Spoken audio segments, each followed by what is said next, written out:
దివ్యాంగులు ఆత్మవిశ్వాసంతో ముందుకు సాగుతూ అన్ని రంగాల్లో రాణించాలని అదనపు కలెక్టర్ శ్యామలాదేవి సూచించారు. అంధుల లిపి సృష్టికర్త లూయిస్ బ్రెయిలీ జయంతి కార్యక్రమాన్ని గురువారం కలెక్టరేట్ సమావేశ మందిరంలో ఘనంగా నిర్వహించారు. ఈ సందర్భంగా లూయిస్ బ్రెయిలీ చిత్రపటానికి పూలమాల వేసి నివాళులర్పించారు. అనంతరం కేక్ కట్ చేసి జయంతి వేడుకలు జరుపుకున్నారు. లూయిస్ బ్రెయిలీ చేసిన సేవలు స్మరించుకున్నారు. ఇక DWO మిల్కా తదితరులు కార్యక్రమంలో పాల్గొన్నారు. లూయిస్ బ్రెయిలీ రూపొందించిన లిపితో అంధులు చదువుకుంటూ ఉన్నత స్థాయికి ఎదుగుతున్నారని అదనపు కలెక్టర్ శ్యామలాదేవి చెప్పారు. తమలోని నైపుణ్యాలు మెరుగుపరుచుకుంటూ అనుకున్న లక్ష్యాలు సాధించాలని సూచించారు. అంధుల పాఠశాల ఆఫ్ గ్రేడ్ విషయాన్ని అన్ని జిల్లా కలెక్టర్ల దృష్టికి తీసుకెళ్లి ప్రభుత్వానికి నివేదిక పంపుతామని పేర్కొన్నారు.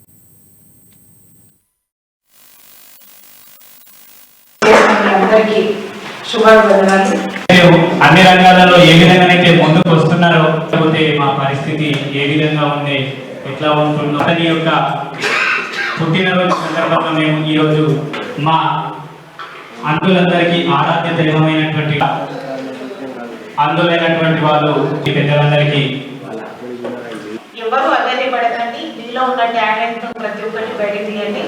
సో మనకు బ్రెయిలీ లిపి ఇప్పటి వరకు అంటే 179 ఇయర్స్ అయింది. సో 179 ఇయర్స్ నుంచి మనము ఆ బ్రెయిలీ లిపి ద్వారా అందులకు కూడా చక్కగా మనము ఏ విధంగా స్టడీ చేయాలి, అలాగే ఉద్యోగాలు కూడా సంపాదిస్తున్నారు. మన ముందే ఉన్నారు రఘురాజ్ గారు, తను టీచర్గా చేస్తున్నారు. తను అన్నట్టు ఇప్పుడు 7th వరకే ఇక్కడ ఉందని అంటున్నారు విద్య బట్టి లిపి ద్వారా.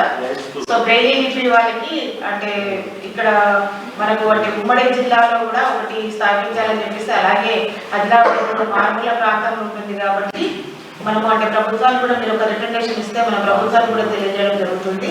దాని ద్వారా మనకు వచ్చే అవకాశం ఉంటుందని చెప్పేసి నేను కోరుకుంటున్నాను.